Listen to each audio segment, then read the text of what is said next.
सर्वेभ्यो नमो नमः। आज हम फिर उपस्थित हैं आप सभी के बीच एक नए विषय को लेकर। माहेश्वर सूत्र की उत्पत्ति एवं परिचय। यह लघु सिद्धांत कौमुदी के संज्ञा प्रकरण के अंतर्गत आता है। तो हम आज जानेंगे माहेश्वर सूत्र की उत्पत्ति कहाँ से हुई और उसके परिचय के विषय में जानेंगे। तो चलिए चलते हैं आज के विषय की ओर। इसके संदर्भ को जानेंगे। माहेश्वर सूत्र की उत्पत्ति भगवान नटराज शिव के द्वारा किए गए तांडव नृत्य से मानी जाती है। माहेश्वर सूत्र जो हैं उनका जो उद्भव है, उनका जो जन्म है भगवान नटराज अर्थात शिव, उनके द्वारा किए गए तांडव नृत्य से मानी जाती है। भगवान शिव का जो नृत्य है उसे तांडव कहा जाता है। वह जब करते हैं तो तांडव नृत्य ही करते हैं। तो क्या कहा गया इसके बारे में? नृत्यावसाने नटराज राजो ननाद ढक्काम नव पंचवारम उद्धर्तु कामः सनकादि सिद्धान एतद् विमर्शे शिव सूत्र जालम। इसके पद को देखेंगे। नृत्यावसाने नटराज राजो ननाद ढक्काम नव पंचवारम उद्धर्तु कामः सनकादि सिद्धान एतद् विमर्शे शिव सूत्र जालम।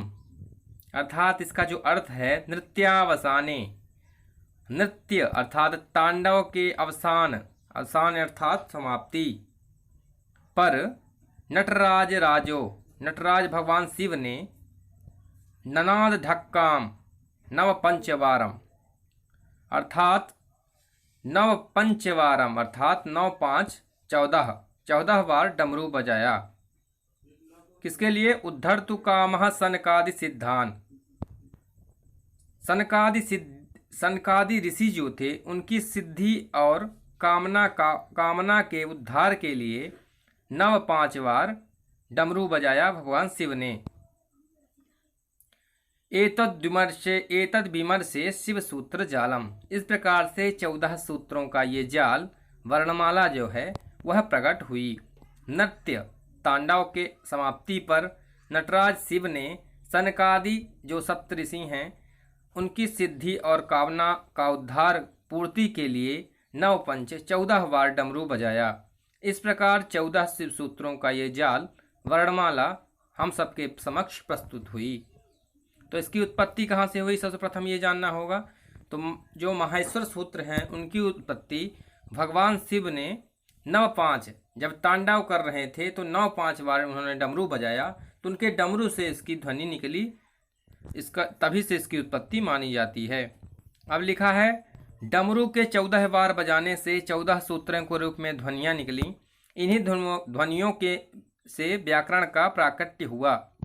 डमरू को 14 बार जब शिव ने बजाया तो ऋषि मुनियों ने उसे 14 सूत्रों के रूप में सुना।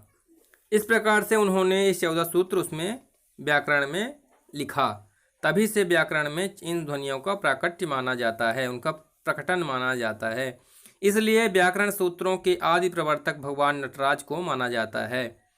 तो इसीलिए जो 14 सूत्र हैं वो प्रमुख सूत्र हैं। तो इसीलिए उनका आदि प्रवर्तक जो हैं, उनकी स्थापना करने वाला भगवान नटराज को माना जाता है, भगवान शिव को माना जाता है।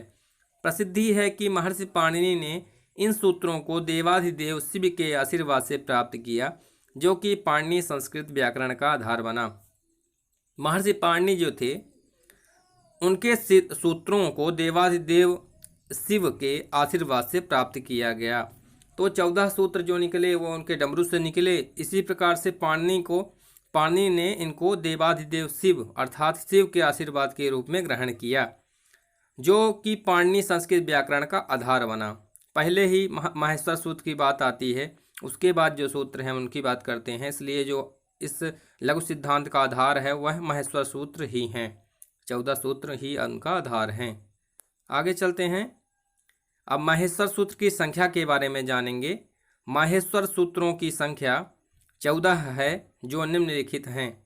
इनको पढ़ना बहुत सावधानी से है। देखिए, पहला है ऐ उड़, दूसरा है ऋ ऋक, तीसरा है ए ओंग, चौथा है ए औच, पांचवा है हय वरट, छठवां है लण, सातवां है यम गणनम, ये नासिका से उच्चारित होंगे, सातवां है झवय,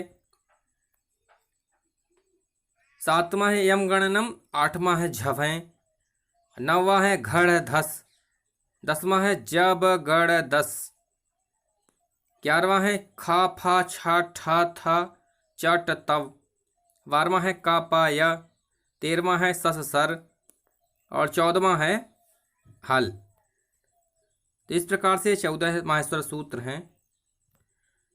अब इनके अलग अलग रूपों को देखेंगे। माहेश्वर सूत्र जो कि 14 प्रकार के हैं वो आयुण के अंतर्गत आ ई उ ड़, ऋलिक के अंतर्गत री री क, ए ओं के अंतर्गत ए ओ अंगा, ए आई औच के अंतर्गत आई औ च, हयवरट के अंतर्गत हा य व र ट, लण के अंतर्गत ल अण, यमगणनम के अंतर्गत या म अंग अण न म, झभय के अंतर्गत झ भ य, घड़धस के अंतर्गत घा ढ ध स, जबगढ़दस के अंतर्गत ज ब गड़ द स, खफा छठा तो चटताव के अंतर्गत ख फा छ ठ थ च ट त व, 12वां है क प य, फिर है स श स र, फिर है ह ल।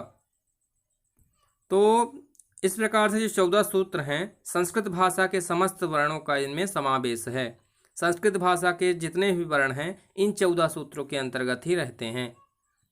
प्रथम 4 सूत्रों अयुण ऐ औच में स्वर वर्ण अयुण ऋलिक ए ओंग ऐ औच, ये 4 हैं, इनमें स्वर वर्ण पूरे आ जाते हैं। तथा जो 10 सूत्र शेष बचते हैं 4 के अलावा उनमें व्यंजन वर्णों की गणना की जाती है, उसमें व्यंजन वर्ण पूरे आ जाते हैं। 4 जो महेश्वर सूत्र हैं पहले उनमें स्वर वर्ण आ जाते हैं, उसके बाद जो 10 बचते हैं उनमें सभी व्यंजन वर्ण जितने हैं सभी आ जाते हैं। संक्षेप में स्वर वर्णों को अच एवं व्यंजन वर्णों को हल कहा जाता है। तो जो स्वर वर्ण हो गए उनको हम अच कहते हैं और जो व्यंजन है उनको हम हल कहते हैं, ये भी हमें जानना जरूरी है। अच एवं हल भी प्रत्याहार हैं। फिर आगे प्रत्याहार बनाने की प्रक्रिया है वो हम बाद में सीखेंगे, तो उसमें अच एवं हल प्रत्याहार भी उसी के अंतर्गत आ जाता है। सभी लोगों का यहाँ बहुत बहुत धन्यवाद। आज के लिए इतना ही, बाकी हम अगली वीडियो में पढ़ेंगे। सभी का धन्यवाद।